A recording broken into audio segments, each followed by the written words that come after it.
want to welcome everybody to the Choosing the Right Tools to Address Blight session. My name is Tom Hardy. I'm going to be the moderator today. So I want to just, again, welcome everybody. We're excited about this particular session because it's going to have something for if you're just starting, if your community is just starting to think about how to address blight, or if you've already done some work working on blight. This session should have something for you in either of those situations.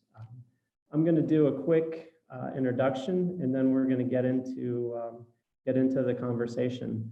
So we've got a great panel today. Our first speaker is going to be Ann Lewis. Ann is the Executive Director of the Steel Rivers Council of Government, and she's also the Executive Director of the Tri-Cog Land Bank, which is Allegheny County's land bank in Allegheny County with almost 30 taxing jurisdictions that participate in the land bank. Ann has a master's in public policy and management from Carnegie Mellon University, and she's worked in municipal management for nearly 30 years. And when she's not working at her day job, you can find her teaching geographic information systems in the evening at several of our local universities here in the Pittsburgh area.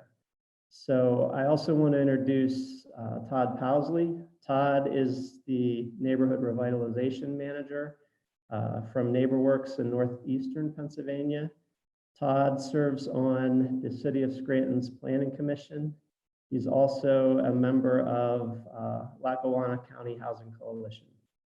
And Todd has his master's in public administration from Marywood University. So I'm going to share my screen now and give a little bit of context before turning it over to our two panelists. Maximize this here. So in terms of setting the context here, blight, so blight is obviously a common problem for many of Pennsylvania's older municipalities, right? So both urban and rural, and the work that I've done around the state, from working in larger cities to smaller communities of 1,000 people or less, blight is a common thing that's on residents' mind, right? And it doesn't take a planning degree to understand kind of how blight can impact a community. So it's a good, it's certainly a good issue to rally people around and organize folks around. The other thing about addressing blight and here in Pennsylvania is there's a well-tested set of strategies. The Housing Alliance has been working at this for many years now. There's actually a publication that Todd is going to reference in his talk called From Blight to Bright, which is really looking at the planning process for addressing blight. And then the final point that I would make, kind of opening up, is that existing relationships are critical. So the process of taking a blighted property from kind of, tangled title, tax delinquent, acquisition, all the way through returning it to productive use is a journey that involves lots of different partners. And you're going to hear from Ann and Todd about how they've been able to reach out and kind of incorporate other partners outside of their own organizations in the work that they've been doing. So without further ado, I'm going to turn it over to Ann. But before I do that, actually, I wanted to mention that we are going to be saving questions till the end. So feel free to submit those now. We'll kind of catalog those, and then we'll have time at the end to go over the questions. So Ann, I'll turn it over to you now.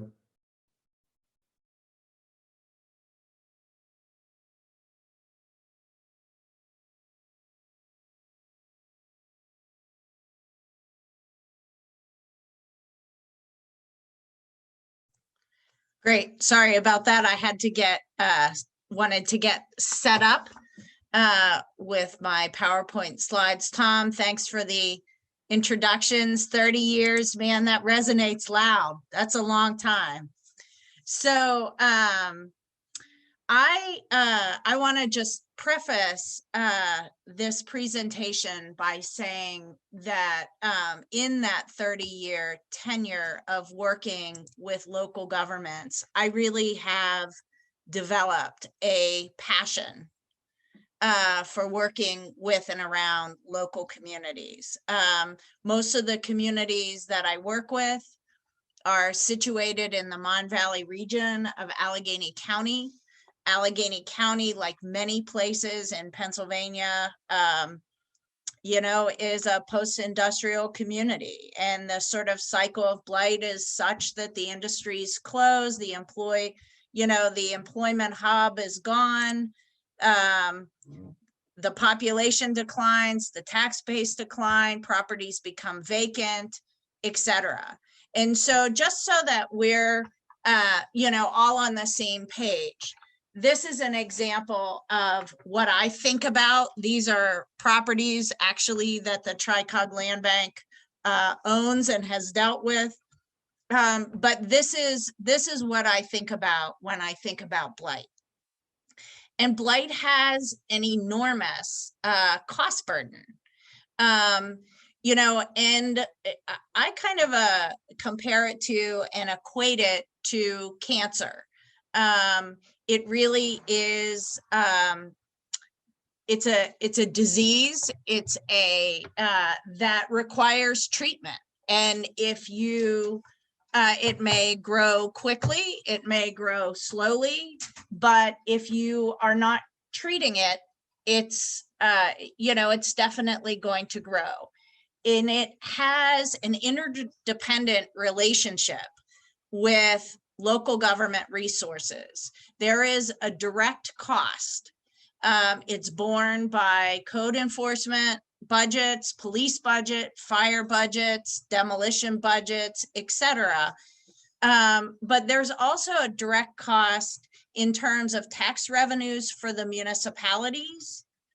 But then there's an indirect cost for the local governments. That's a real cost for the residents in communities with blighted properties, because we did a study, now this is going back a number of years, focused on 2012's data, where we found that almost 25% of residences in Allegheny County were within 150 feet of a blighted property. And that resulted in a direct impact on those neighbors' property values of at least 15%. And I mean, these are kind of funny numbers, but in Allegheny County, if we could raise a magic wand and correct that, we would generate $1.2 billion worth of wealth. And we're just one county in Allegheny County. We did a subsequent study looking at blighted vacant land, overgrown lots with garbage on them, tires, etc. And not surprisingly, we found a similar pattern, and we found a similar effect. So let's just suffice it to say that from a community standpoint, from an economic standpoint, blight is bad. And there are enormous benefits to addressing it. So there are a number of different techniques to do that. Amanda Settlemyer yesterday gave a great presentation with some colleagues on code enforcement. We work with Amanda a lot.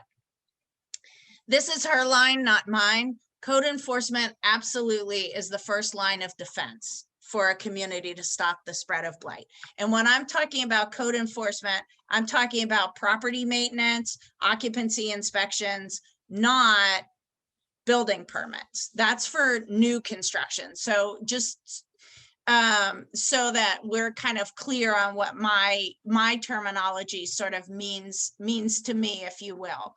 And code enforcement is really, it's certainly about holding people accountable. Sometimes it can raise money through fines.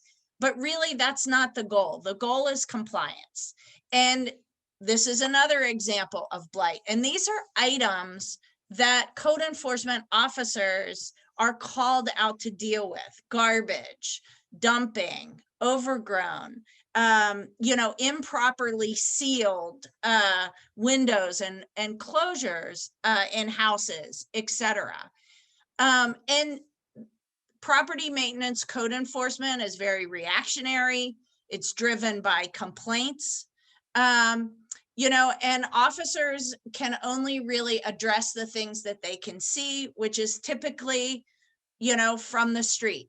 They're typically not invited into the house, which is why many of these items, particularly in low standard rental housing, go unaddressed. And many communities pass ordinances to require occupancy inspections, which is another really important tool in the blight toolkit, because it is the time when a municipal representative can get inside of the property and look around and identify items that are unsafe. And with the correct legislation in place, local ordinances in place, you can withhold permits. I want to just give a shout out to Amanda's group and Turtle Creek Valley COG. Code enforcement is often a service that local governments with smaller budgets and smaller local governments can't adequately afford. And furthermore, they are not able to have a full-time certified trained person in the position. And so one solution, the solution that Turtle Creek COG has been building, is their COG-based code enforcement program. It's a shared service. And additionally, and more importantly, they're building Code Enforce, which is a cloud-based, data-driven database system.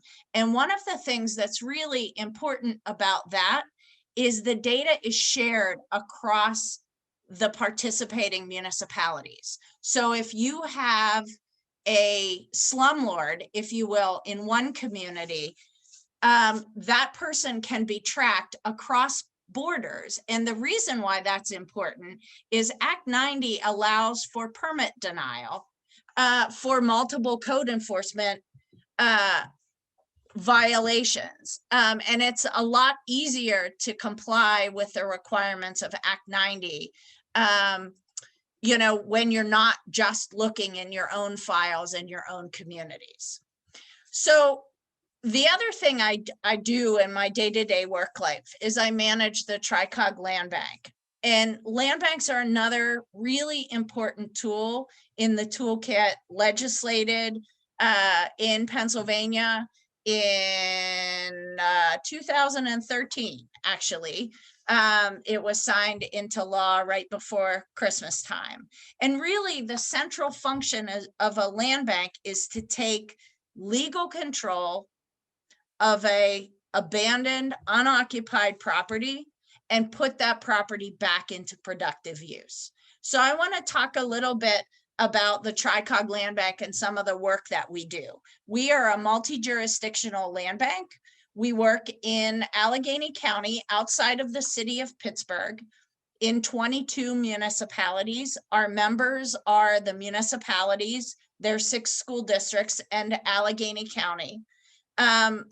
We came into being in 2017. We acquired our first property in May of 2018.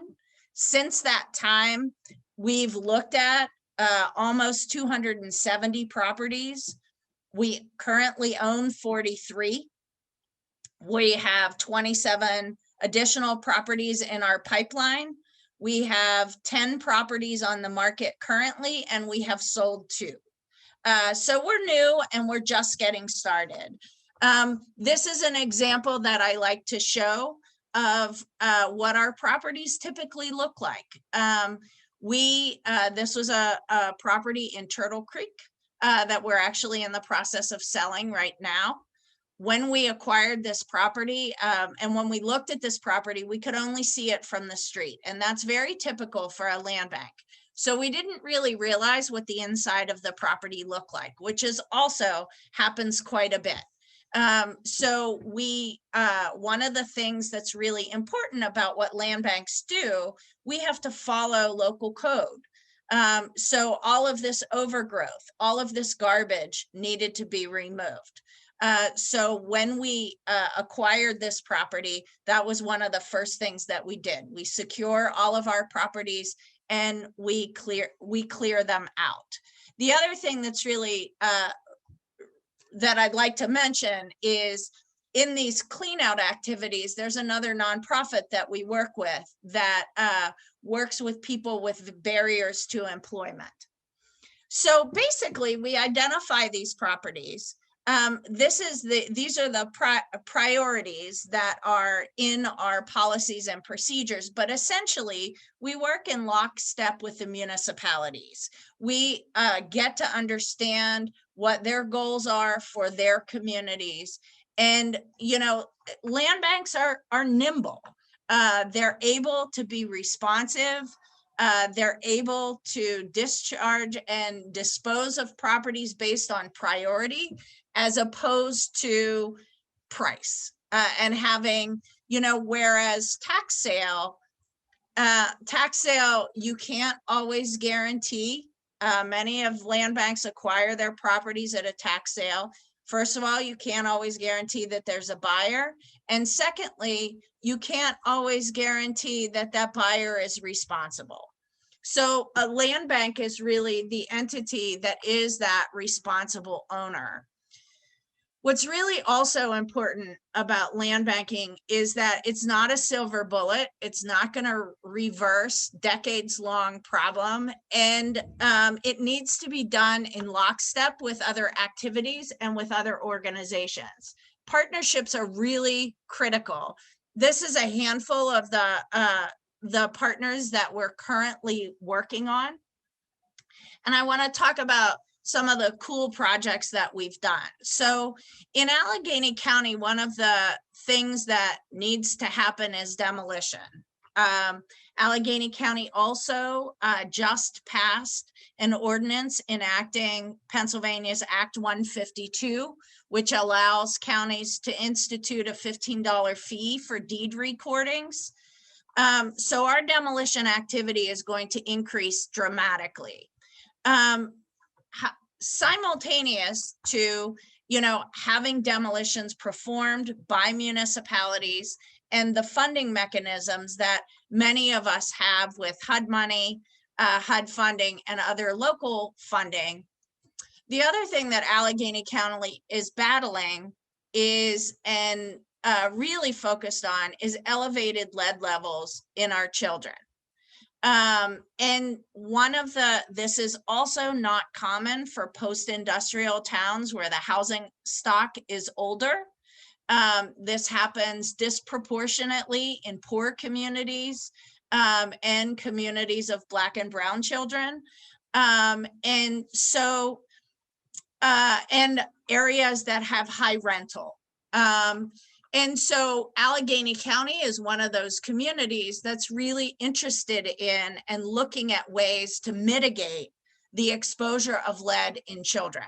So the Tricog Land Bank was a part of a lead safer demolition project where, you know, we worked with another partner really to think about how we could help inform this policy. And this demolition used the practices that were outlined in a report put out by the Institute of Politics at the University of Pittsburgh. And basically, we notified the neighbors. We tested for lead before we demolished. We identified, you can see in the second photograph, we spray painted with pink areas that had high lead content or lead content to make sure that those were handled properly and removed prior to demolition. During demolition, we did air sampling. We used the wet method. And as you can see from the photographs, we put plastic between the house that we were demolishing and the house next door. And there was very little room between them. We also had the contractor cut a hole in the roof before the building came down. This project is one of hopefully other projects that are going to help us test out these methods and provide a balance between a safer demolition technique and cost control. Because certainly in areas where there's a high demolition need, you have to balance better techniques with utilizing resources effectively. Because I think arguably demolition the regular way is better than leaving a blighted building standing containing lead material to have that material exposed to the community and the people immediately around it. So those are some of the things that we have been working on. I want to just mention, this is a screenshot of our website. A lot of the reports that I mentioned, including the lead safer demolition specifications and a presentation we did on that, are available for our website. So I will hold my questions for later. And pass it off to Tom, maybe. Are you going to talk in between? I don't remember. No, you're just going to go straight to Todd, and then I'll come in at the end. Okay, great. All right, Todd, thanks. Thank you, Anne.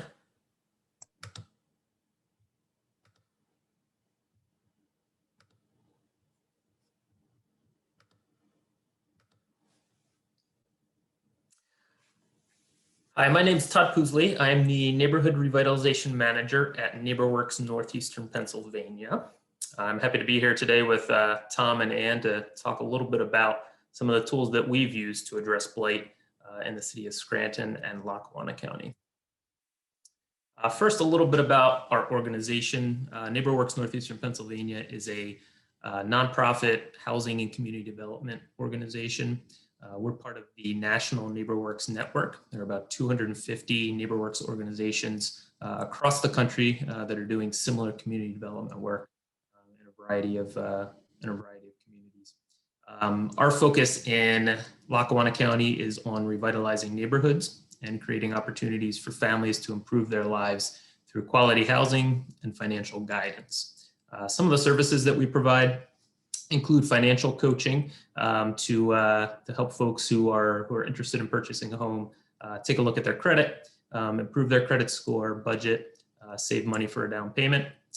Then when they're ready to purchase a home, we provide homebuyer education workshops that'll walk them through the whole home buying process so they can be as informed about it as possible. We also have a single family home property acquisition and redevelopment program where we'll pick up a property, rehab it, and then resell it. That becomes either affordable housing or in some cases just market rate housing, and we use the proceeds to support our other affordable housing activities. We also have an aging in place program that provides home repairs and modifications for seniors who are interested in remaining in their homes. And then finally, my program area, our neighborhood revitalization work, which is focused on the communities that we work in. I'm not going to spend too much time here talking about the impact of blight. I think most of the people here probably have a good sense of the ways that blight affects our communities. Anne talked a little bit about it. The one thing that I do want to mention, however, is like Anne in the Tricog Land Bank, our organization also worked with one of our local universities, Wilkes University, and their Institute for Public Policy to measure the economic impact of blight in our community. They actually looked at both Lackawanna and Luzerne counties. The numbers you see here are for Lackawanna County. And I think it's one thing to talk about the the ways that blight might increase crime or lead to health and safety issues. It puts it into a different perspective, and I think gets a little more attention when you can attach some numbers to it. So the study that they put together in 2017 in Lackawanna County determined that there was about $167 million in potential value lost in blighted homes. There was another $1.4 million in lost tax revenue, and then $20 million in reduction in the value of the homes that are near the blighted properties. All pretty significant numbers. And these all, these all stem from, approximately 1,600 blighted homes across our county. First thing I wanted to talk a little bit about was planning. We worked pretty closely with the Lackawanna County Land Bank to develop a countywide blight strategy. What we realized pretty early on is that if together our organizations wanted to tackle blight in any serious way, we needed to put together a plan for doing it. Figure out what strategies were going to work or most likely to work in our community. And then rally the support, and get the buy-in, generate some momentum, so that it wasn't just us tackling this, but it truly became a community effort. So in order to do that, we started with some public meetings. We hosted 4 public meetings around the county. We also conducted a survey of municipalities to learn a little more about the ways that blight was affecting their particular communities. Once we did that, we put together a blight task force. I'll talk a little bit about who was on that task force and what they did. And all of this followed, as Tom mentioned at the beginning of our presentation here, Chris Galata's 5-step fast-track blight plan. Some of you may be familiar with Chris. He's done some extensive work with the Housing Alliance, including helping put together that Blight to Bright document. The whole process, was just great. His process really provides, those steps in pretty clearly succinct ways that you need to follow in order to, make this work in your community. The end result was a countywide blight plan for Lackawanna County. And then after we actually put that plan together and released it back in 2018, we put together a smaller action team that since then has been working to implement the pieces of the plan. Obviously, our goal is not just to create a plan that we could throw up on the shelf with all of the other plans in our offices, but actually take that plan, implement it, and make some improvements in our community.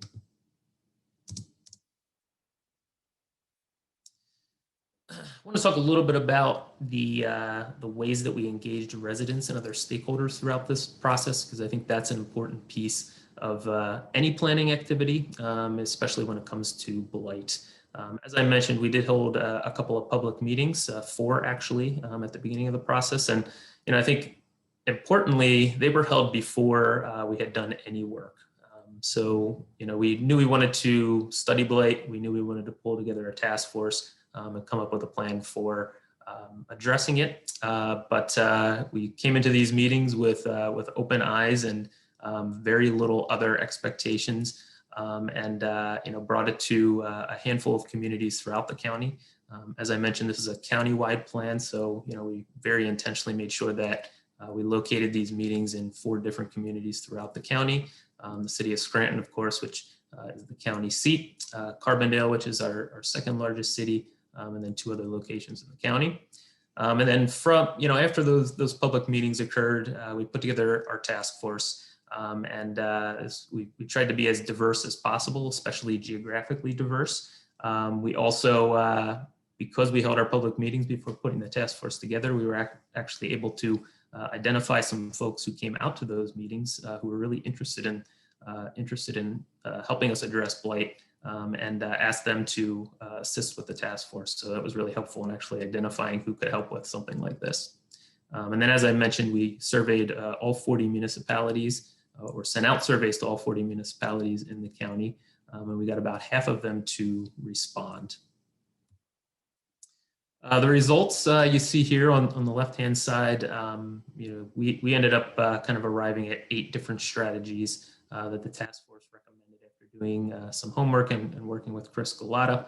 The first was around raising awareness of existing programs. We quickly realized that there were a lot of ways we could address blight through existing rehab and repair programs, but not everybody was aware of them, especially some of our smaller developers. So our intent is just to get the word out about existing programs, not only creating new ones, but let's make sure everybody's aware of what's already out there to address blight. Ticketing for code violations was another strategy. Some of our communities had already implemented ticketing plans, which just allow you to kind of get around the typical citation process in code enforcement and issue a ticket just like you would a parking ticket. It makes it a lot easier to address code violations, to avoid having to go to court over every little violation. Another strategy was disqualifying tax sale bidders. That's a tool that's available to us in Pennsylvania.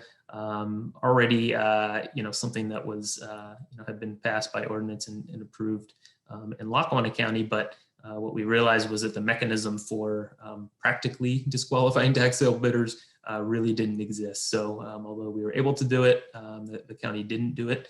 And we were able to make just some tweaks in the process, make sure that once a tax sale occurred, the list of bidders went out to all of our municipalities in a timely fashion so that they could quickly get back to us and let us know if any of those bidders had properties in their municipalities with serious code violations. Conservatorship is another great tool. I won't dive into that, but that's suffice it to say that's a legal mechanism that's available to deal with some of the thorniest blight issues. Expanding resources for demolitions. I think we all know that we need more financial support for addressing blight. So that became one of our strategies. Denying permits and asset encumbrance ordinances were another strategy that we recommended for municipalities that didn't have them. Permit denial includes notably rental permits. So if somebody has blighted properties, you can deny them permits to rent them out, which is a really good incentive to clean up your property. Talked about, as a strategy, incentivizing private development in some different ways. We actually have, subsequent to this plan being released, the city of Scranton passed a 10-year tax abatement program on improvements. So any new construction for 10 years is not reassessed, which is a big or a big incentive, excuse me, for encouraging development in the city and for cleaning up blighted properties. And then finally, just being a little more active in marketing some of our blighted properties to developers. The other important thing, as I mentioned, that this whole planning process generated was the buy-in and the momentum. Because we had the geographic representation, because we surveyed our municipalities, we could go out and we could say this is a plan that all of our municipalities buy into. It's truly countywide, and it's something that has some legs.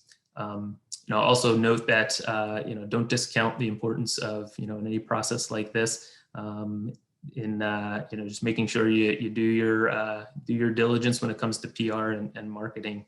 We made sure we were in close contact with the Scranton Times-Tribune and some of our other local media partners and fed them information throughout this process. It really generated a lot of momentum around the issue that still carries on today.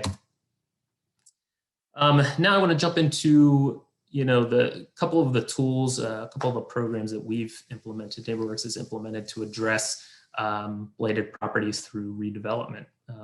Planning, addressing blight is one thing. Preventing it certainly is the best case scenario. But if you're not able to prevent it and you're not able to address it through code enforcement and other means, what are the opportunities to actually take those blighted properties and put them back into productive use? The first program I want to talk a little bit about is what we call our Scranton Homebuyer Assistance Program. I will offer a little caveat that this is a program that we kind of put on hold about a year ago, just to kind of reevaluate and redesign it a little bit to even better address blight. But this is a program that's been in existence for a few years. It provides $5,000 grants to home buyers for exterior repairs. The idea is that this is an incentive not only for somebody to buy in the city of Scranton, but it's also an incentive or a way to reduce blight. The program is funded primarily through fees from our city's foreclosure registration program. To be eligible, it's pretty simple. Someone needs to purchase a home within the city of Scranton and intend that to be their primary residence. The sale price has to be $120,000 or less. And notably, there are no income requirements. So there's a cap, obviously, on the sale price of the home, so that we try to maintain a little bit of affordability, but there are no income requirements. We don't even ask for your income when you apply. Over the past few years, what we've found to be some of the keys to success of this program. First is just having an easy application process. There are very few strings attached, as I mentioned.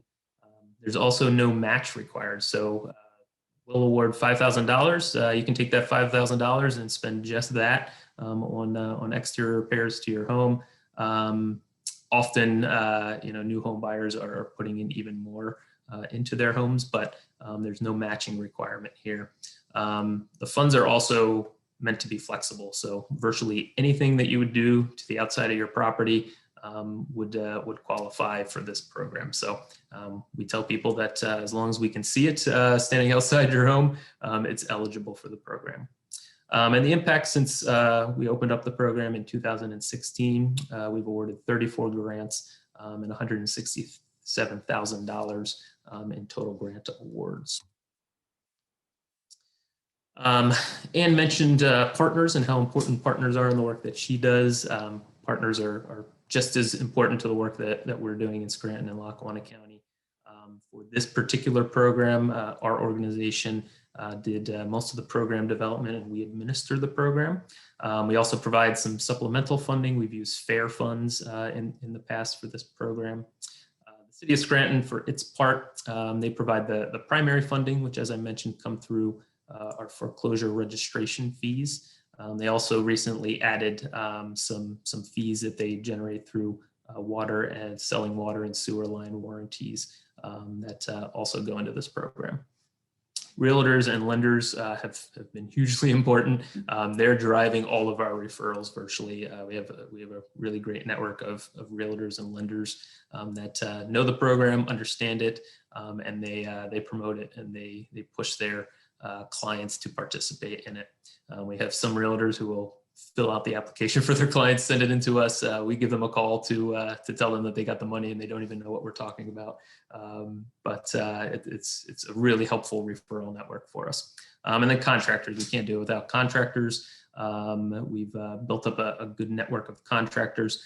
We don't require that anyone who's approved for the program use a particular contractor. We will recommend them if they ask, but we've ended up working with some repeat contractors that love the program as well, generate some business for them. The second program I'll run through here as I wrap up is our Beautiful Blocks program. So this one is modeled after a similar program in Oswego, New York. This one provides $1,000 matching grants, also for exterior home repairs. But these go to existing residents in the city of Scranton. There's a competitive application process. We have target zones that focus efforts on particular neighborhoods that we're interested in addressing blight in.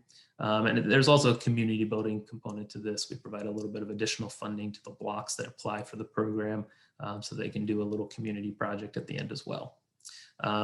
Again, eligibility criteria is pretty loose, not very stringent, but your home must be located in the city, of course. This program is open to homeowners, landlords, and tenants.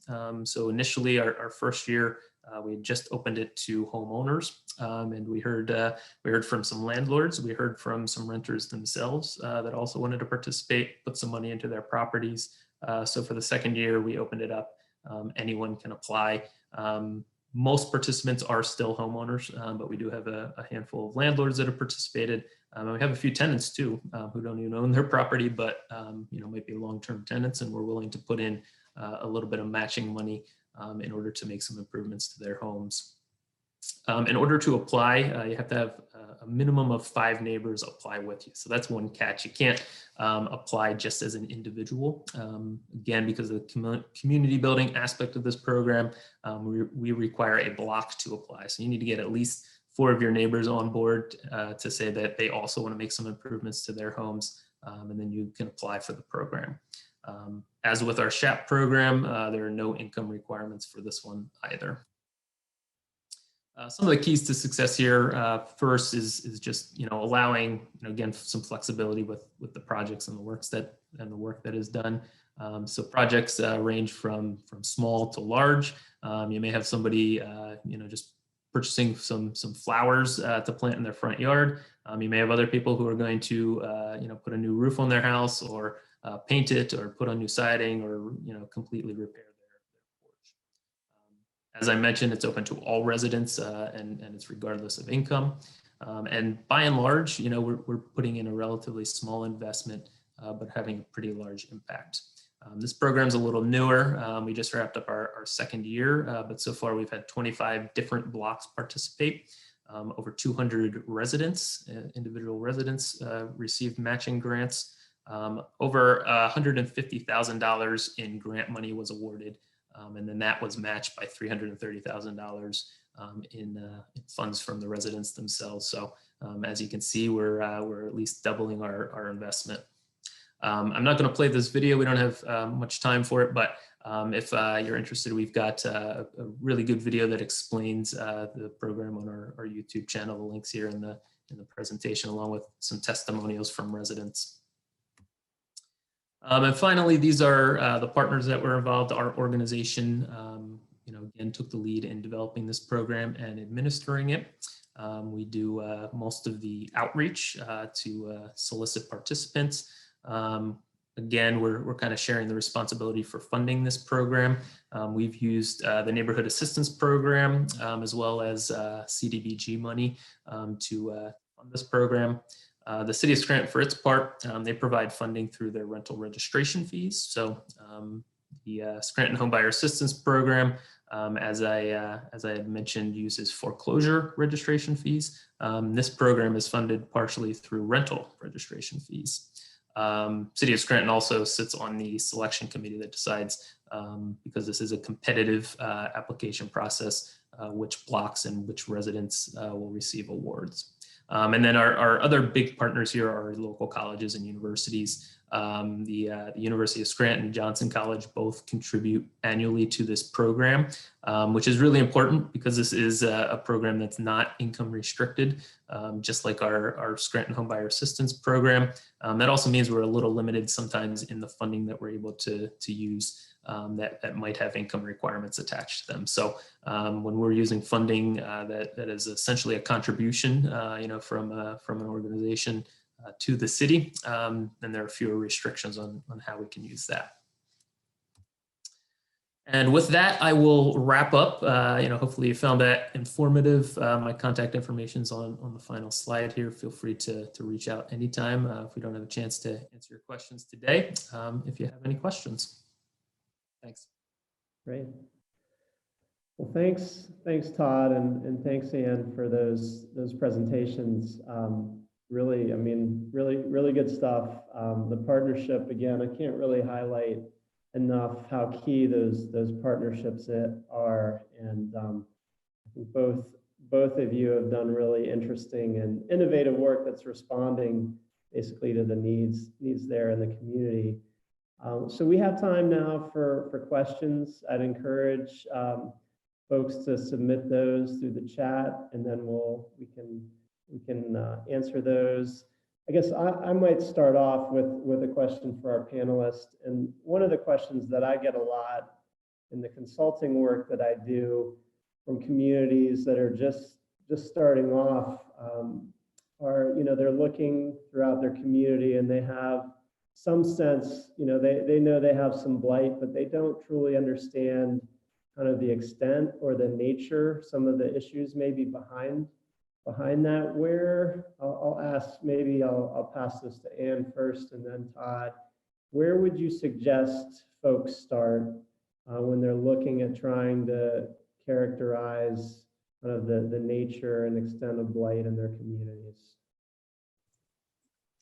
Sure. I think in Allegheny County, when we started really trying to quantify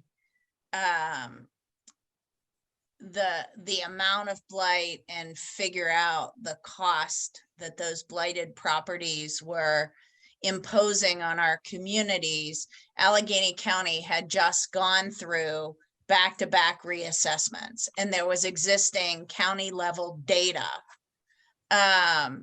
for us to be able to do that on a sort of county-wide scale. However, that's not always readily available in some of the counties surrounding ours. I know that's been problematic. Honestly, we developed, because some of that has to be fact-checked anyway and ground sleuthed anyway. And so we developed blight surveys. We had projects where we had summer interns who went out either with a phone. We had one that was data enabled. We sent them out with their phone and a hotspot, and they collected data electronically, or they went out with a clipboard. And I'm happy if anybody wants to do that. I'm happy to share the survey that we created. We've been working with the local government academy in Allegheny County. They're based in Allegheny County, but work in southwestern Pennsylvania, in Westmoreland Washington and Greene counties. But basically, pick a place. You can leverage volunteers and start to focus and collect that data. Additionally, existing code enforcement personnel are huge resources, because while it may not be in a database, and that's why Amanda and Turtle Creek Valley COG's database system is so important, but even in Allegheny County, a lot of our code enforcement information is still in a filing cabinet, so it's not easy to just like map it, right? But those code enforcement officers, particularly after they've been there for a while, they know, and they can help you target. Tax delinquency is a great proxy for property abandonment. And that data is typically available countywide from a tax collector. And if you can gain access to GIS even through a local university or something like that, a student project, that can be super helpful to start cultivating your own blight strategy. Yeah, I'll agree. I agree with Ann. I think the first step is, determining what the scope of the problem is in your community. So blight affects all of our neighborhoods and communities, but in some different ways. And it's really hard to develop strategies to address blight until you know how many blighted properties you have and what impact they're having on your community. Once that's done, the very next thing I would recommend is doing as we did and, go through, use the Housing Alliance's 5-step fast track blight plan. It was a real easy way, to build consensus, around the problem, get some political buy-in, actually study the issue, do the surveying that Ann talked about, do some public meetings, get some input from residents, develop the strategies, and then put it all into a package that you can implement. For us, it took less than 6 months. It wasn't a huge lift either, which was which was pleasantly surprising. The plan just the document outlines very succinctly take these 5 steps, do these things, and the result will be a plan that you can implement. So. Yeah, I would just concur with that. Much of the work that I've been involved with started really with, the local municipality organizing a lot of times volunteers to collect the data. So like Ann and Todd said, there are resources out there where you don't really have to recreate the wheel to collect this data and have a starting point for your strategy. So with that, maybe I'll kind of, I guess, shift things over to the other end of the spectrum. So for folks that have been doing this work maybe for a little while, anything that you've seen kind of on the policy front or the programmatic front, we'll start again with Ann, that maybe are kind of new tools or new legislation that's out there that you think is going to impact how you do this work in the future? So I think that speaking for land banks, I think land banks are really important tools because they have, you're limited in what you can do until you have legal control of the property. And once you have legal control of the property, then you can determine what the property is going to be next and who's going to do that. Land banks across the state are really poorly funded. There is no dedicated funding stream. If they're funded, they're locally funded. Maybe foundations are. Winnie gave a great presentation. Winnie, Kim Graziani, and Sarah Toring from Center for Community Progress, Winnie from the Housing Alliance, yesterday focused on the Pennsylvania Land Bank Network. If we do not come together as land banks and start pushing, and redevelopment authorities that are doing land bank work and start pushing the state legislature to shake down some funding to do this work, it's going to continue to be piecemeal because municipalities, the reason why municipalities don't have code enforcement departments is not because they don't understand or think that code enforcement is important. They just don't have the funding to adequately support it. So these are, a lot of these things are really funding issues, and expecting places with depleted tax bases to pay for everything themselves, to me, is just not realistic. So I think from a legislative standpoint, I think educating state legislators and creating pots of funding to do this work, like Pennsylvania Act 152 did for demolition, is really critical. Yeah, I agree. And some other things that have been, really helpful for us, which I had mentioned already, one, ticketing ordinances, that was really helpful in Scranton. And there are a few other our municipalities that have adopted similar ordinances, but just the ability to, be able to enforce codes by writing a ticket, rather than citing someone and having to take them to court, which is expensive and time consuming. Has been really beneficial to, tackling, especially some of those smaller code violations and blight issues that, as we all know, you let one little thing go and the next thing, something else is going, and, pretty soon you have a home that needs to be demolished and you want to avoid getting there. I think working with private developers as well is really important. And whatever you can do to incentivize private development and for private players to take a role in addressing blight, make it profitable for them, make it worth their while.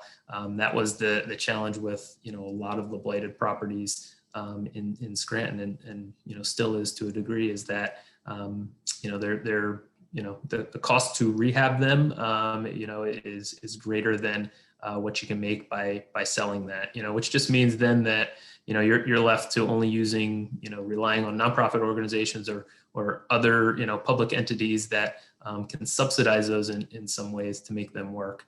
One thing that the city of Scranton very recently implemented is a 10-year tax abatement program on new improvements. So if you purchase a blighted vacant lot and build a brand new house on it, for 10 years, you're going to be taxed on the assessed value of that empty lot, which is huge, especially for a community like ours that, I'm sad to say has not reassessed our property since the 1960s, which is insane, and causes a whole lot of issues. So those are a couple of things that I definitely recommend.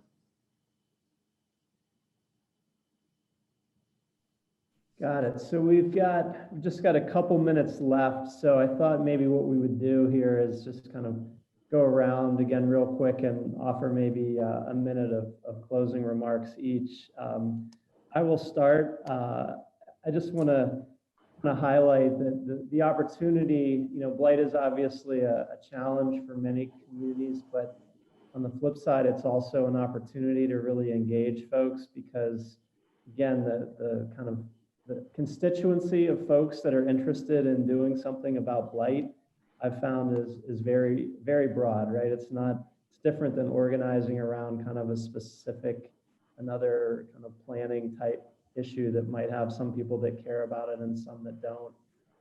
Most everybody cares about blight. So utilize that to your advantage in the planning and engagement process. I think you heard a lot of good advice about how to characterize the nature and extent of the problem. So that's, I think, the first. If you haven't done that, then that's a good place to start. And then based on what you find there and the feedback that you get, again, there's a whole toolkit of different strategies that are outlined in that Blight to Bright manual. So, and all of those aren't, all of them are not going to fit each community. So you've got to decide which ones are appropriate for your community. And then certainly there's opportunity to put some creative thinking in there. I like what Todd was talking about in terms of the block challenge. That's something that we haven't really seen in communities in Western Pennsylvania, but again, just using some of that creativity to leverage leverage participation. So that's kind of my quick feedback, but maybe we'll go back to Anne for any closing thoughts. Yeah, I'll close with answering a question that was placed in the chat about considering the capacity of the municipality to enforce in choosing the right tools. So because I was gonna sort of I was gonna talk about this anyway. I think, the Tri-Cog Land Bank, although we have dedicated funding from our member communities, we receive support from philanthropy. We have limited capacity, just like municipalities have limited capacity. So two things about that. One, I view the land bank as an extension of the municipality. I think ours is it's a different kind of partnership. I think we can bring knowledge and a focus on this blight issue to those communities that they may not have internally, and help them think through what their goals are and how the land bank can achieve those goals. And that's furthermore, I think just going back to building partnerships, Allegheny County has a sea of nonprofits. We have a lot of philanthropy. There are a lot of organizations. And if you can get everybody in a boat and agree that we're going to go that way and all row a little bit, then the boat will actually move. And I think one of the things that it takes work, it takes communication, it takes all of that human stuff. But I think when we come together and we collaborate, we share resources, knowledge base, we team up together, I think a lot more can be accomplished. Todd, I'll pass to you. Sure. Yeah, I think we're about to be pulled off stage, so I'll keep it very brief here and just say, definitely, as Ann said, partnerships, especially with your land bank. If you have a land bank, look to them, for support. If you don't have a land bank, find a way to create one. It's been a huge help to us in Lackawanna County, and look to your other partners. Your capacity is not just what your municipal officials and employees can do. We're a nonprofit organization, that's interested in blight. So we work with municipalities and we support them in some different ways, and we do some of this work for them. We provide workshops, to train their code enforcement officials, and other support that we can provide. There are universities out there, in your community that might be willing to help. So don't be afraid to reach out and look for some help from some partners. All right, thanks everybody. I think we're wrapped up. Great, thank you.